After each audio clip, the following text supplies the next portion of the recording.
ஜபம் அப்படி கிடையாது. ஜபம் தேவனை கனெக்ட் பண்ணுற ஒரு காரியமாகும். தேவனோட ஒரு பக்கம் கனெக்ட் பண்ண ரிப்ளை கொடுக்காம இருக்குமா? ஒரு சுவிட்சை போடுறோம், அந்த ஸ்பீக்கர் பாடுது, அப்படிதானே? எலக்ட்ரானிக் பொருளுக்கு இவங்களுக்கு சுவிட்சை போட்டால் அது என்ன ஏதாவது ஒன்று ரிஃப்ளெக்ஷன் பண்ணுது.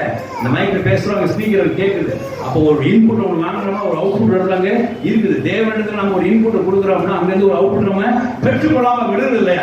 ஹalleluya. பதிலளிக்கிற தேவனாம். ஹalleluya. மறு உத்தரவு கொடுக்கிற தேவன் நமது தேவனாம். நம்ம ஜெபத்தை கேட்கிற தேவனாம், தள்ளுகிற தேவன் அல்ல.